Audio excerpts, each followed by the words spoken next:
Muchas gracias, señor presidente. Le marco los 15. Sí. 15 minutos. No creo que vaya a hacer uso de todos, pero es que efectivamente, con relación a la elección por parte nuestra de una magistrada o de un magistrado en la tarde de hoy o en la tarde de pasado mañana jueves, yo avalaría en parte de lo dicho por don Jorge. No avalo todo su discurso, pero avalo lo que tiene que ver con esto. Yo creo que efectivamente hay un acuerdo en principio de atenernos pues a esas ternas que salieron de la comisión de nombramientos. Fue un trabajo que se hizo a conciencia, efectivamente un trabajo hecho por un equipo de legisladoras y de legisladores de diferentes banderías partidarias, que no llegamos a ningún acuerdo con ninguno de los candidatos ni ninguna de las candidatas. Fue un trámite absolutamente transparente y largo. Es decir, nosotros estuvimos, no me acuerdo para cuál de las salas o si fue para la Defensoría, nosotros entrevistamos 80 y pico de ciudadanas y de ciudadanos. Hicimos un trabajo a conciencia y yo creo que eso pues son horas que deberíamos de tomarlas en cuenta en este plenario en el momento de decidirnos a la escogencia.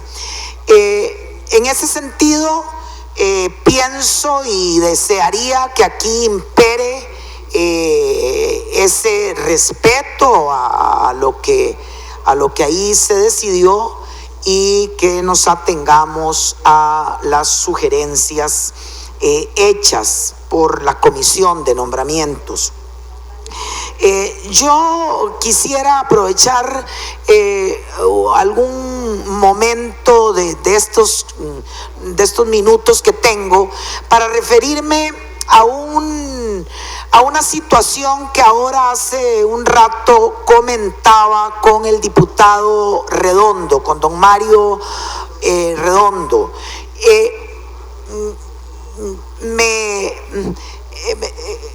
Lo abordo con cuidado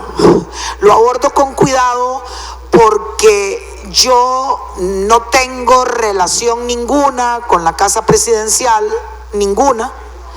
Le tengo el respeto que le he tenido siempre.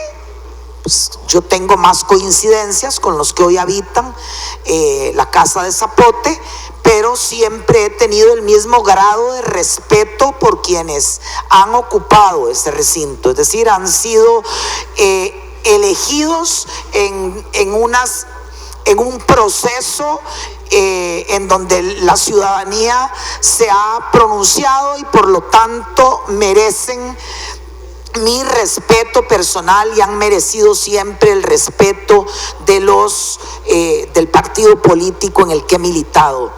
Pero hoy, oyendo aquí al diputado Mario Redondo en algún momento, a la diputada Rosibel Ramos en otro, y quizás a don Jorge o algún otro diputado, sí he tenido que preguntarme, porque creo que es algo que debemos de preguntarnos, si lo que molesta con relación a don Sergio Alfaro, hoy ministro de la Presidencia, por el que realmente hubo estallidos de júbilo cuando fue nombrado, si lo que molesta en la tarde de hoy es que no haya llamado o que no haya preguntado sobre proyectos que se van a convocar a partir de lunes, molestia que compartiría. Yo no soy jefa de fracción, nunca he sido diputada, no sé cómo lo han tratado este asunto otros ministros de la presidencia, pero sí, efectivamente, cuando se señala que la diputada Rosibel Ramos, presidenta de Hacendarios, señala que no ha sido consultada sobre los proyectos que van a llegar a esa comisión, y como coincide en el tiempo con unas declaraciones que hoy a la salida del Consejo de Gobierno el señor ministro de la Presidencia da, en el sentido de que considera de que los proyectos que tienen que ver con el empleo público no son los que van a resolver, en esos términos lo dice él, no van a resolver el déficit en un corto plazo. Yo diría, yo le agrego, no lo resuelven ni en un corto ni en un largo plazo. Ese no es el camino para resolver el problema fiscal que el país tiene. Pero entonces sí, nada más llamo la atención sobre la coincidencia. No se sabe, repito bien, qué es lo que causa escozor. El que hoy haya un ministro de la presidencia que no coincide con la misma sensibilidad o que no analiza el origen de los problemas ni aborda las soluciones desde el mismo lugar que algunas de las señoras y de los señores diputados actuales, o si es que efectivamente, aunque estuviera enviando los proyectos de ley que complacieran más a estas compañeras y compañeros, si siempre sería la misma crítica. Yo creo que deberíamos de atemperar las críticas al Poder Ejecutivo, no dejar de hacerlas. Creo que hay que atemperarlas. Creo que estamos exacerbando los ánimos en este país. Creo que eso no conduce a un buen puerto. Vamos en un mismo barco.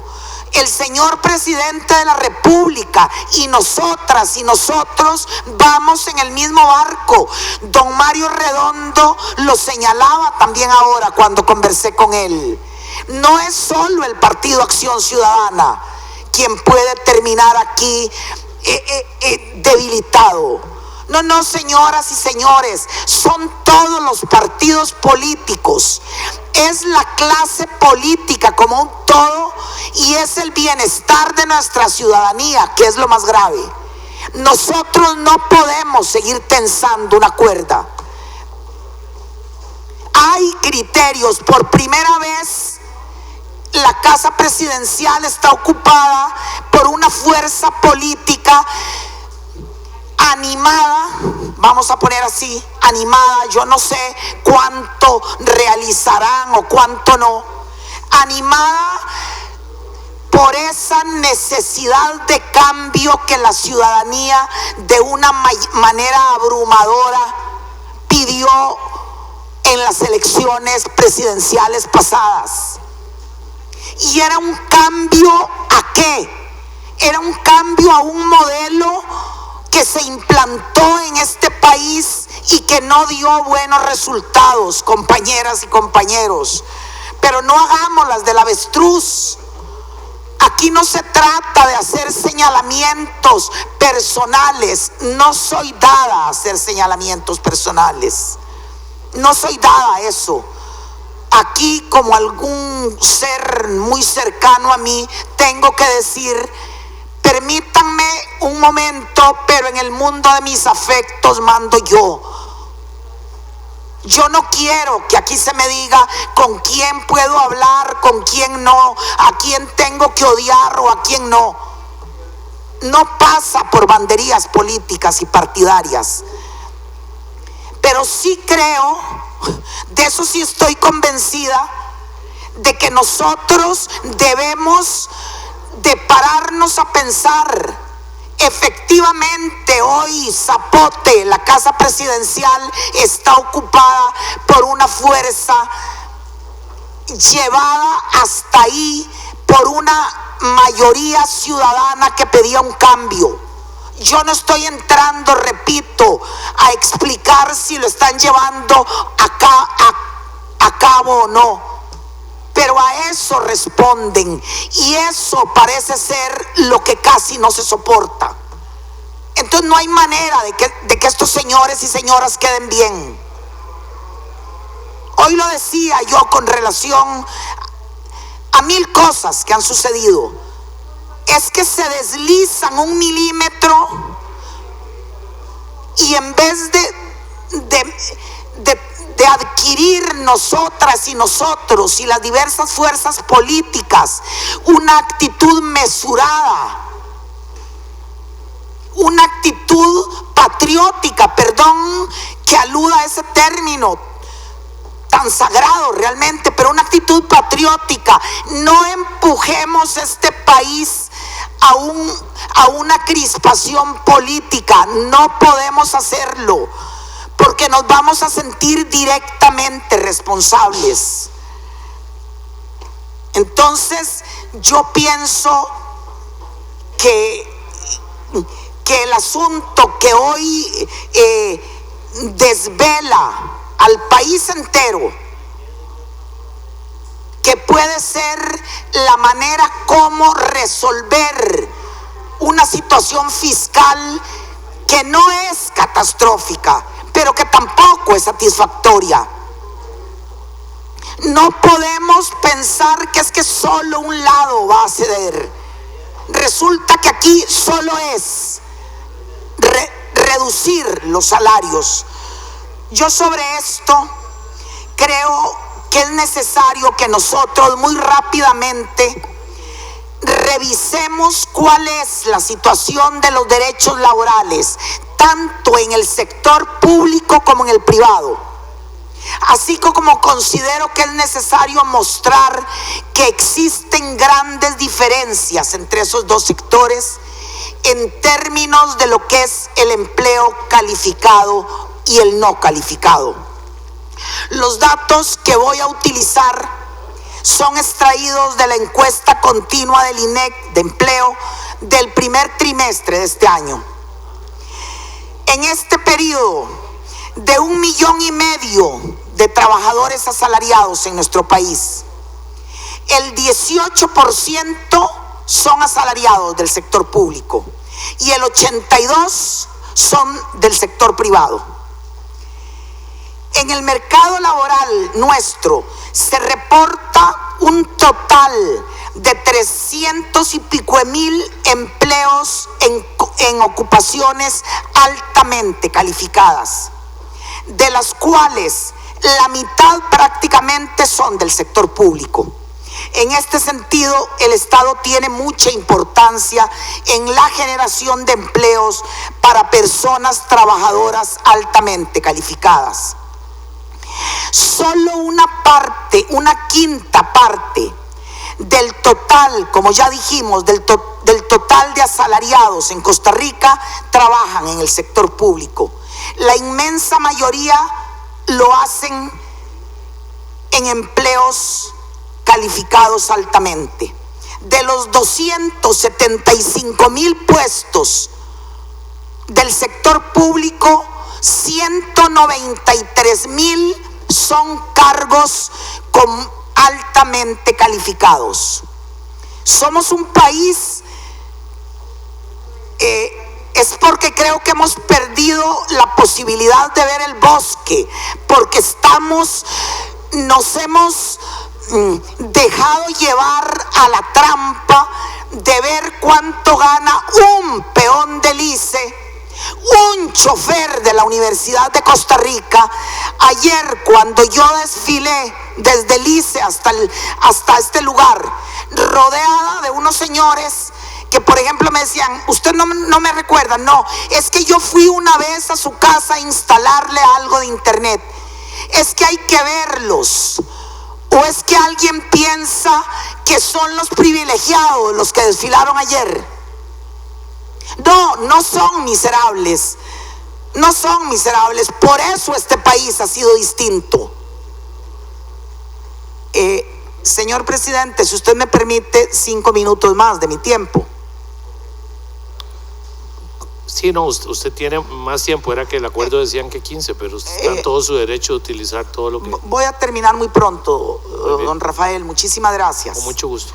Entonces, perdón, me vuelvo a remitir al ejemplo que ponía de la situación de ayer. Efectivamente, no desfilaba entre hambrientos y descalzos, eso sí lo pueden tener claro. No, entre gente humilde, calzada, alimentada. Esa es la Costa Rica que queremos.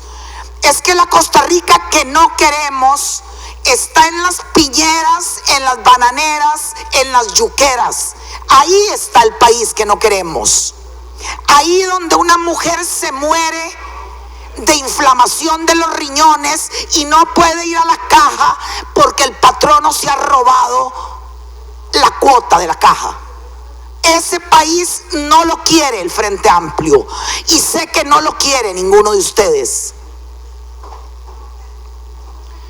Entonces, hacer una comparación general después de estos datos que se dan sobre los trabajadores altamente calificados, trabajadores que están en los servicios de educación, de salud, de infraestructura. Siempre recuerdo a don Rodolfo Silva, 2 veces por lo menos ministro de Obras Públicas de Gobiernos de Liberación Nacional. Alguna vez lo llevé a las aulas de la universidad a que conversara con mis estudiantes. Era cuando aquí se debatía la oprobiosa concesión de Alterra en el aeropuerto. Y don Rodolfo Silva, lejano a cualquier sospecha, un socialdemócrata convencido, me decía: Patricia, no entiendo. De un momento a otro, todos nuestros ingenieros salidos, y me señalaba el edificio, aquí de las aulas de la Universidad de Costa Rica, ya no sirven. Aquí todo se concesiona ahora, para que nos roben luego como nos robó Alterra, y como nos sigue robando quien hoy quedó con la concesión del aeropuerto. Y él me lo decía: las carreteras de este país, los puentes, los hospitales. Me daba el ejemplo: el primer hospital construido bajo una concesión a una empresa española, el de Alajuela.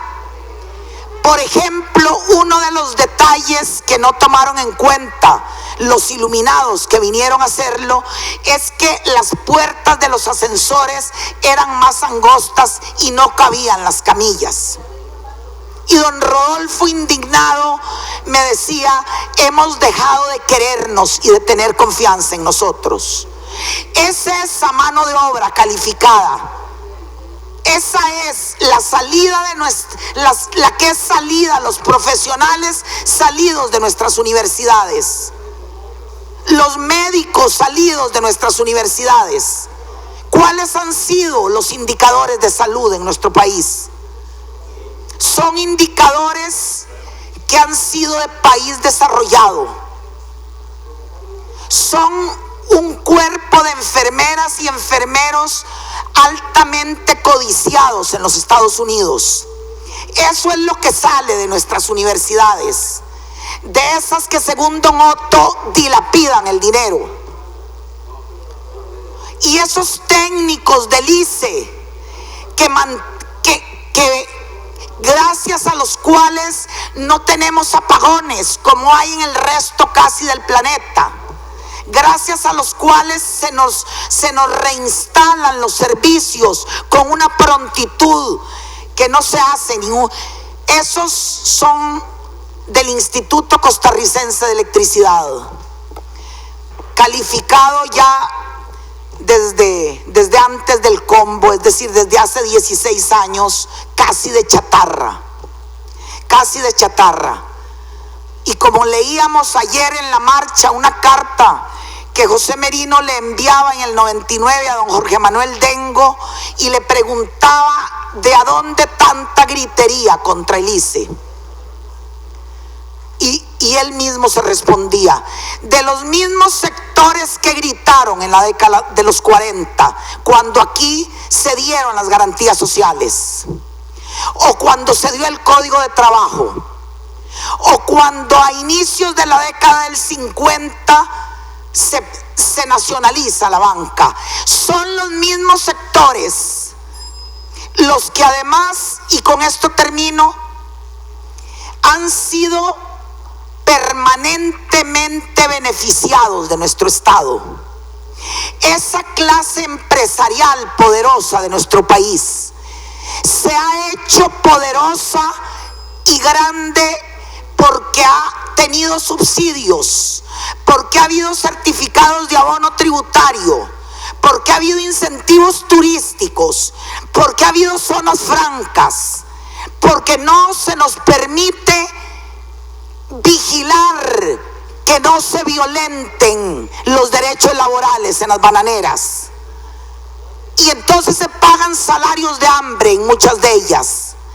Así es como se fortalece la clase empresarial, o una parte de ella, porque hay que decir que hay una parte que cumple a cabalidad con los derechos laborales y ambientales.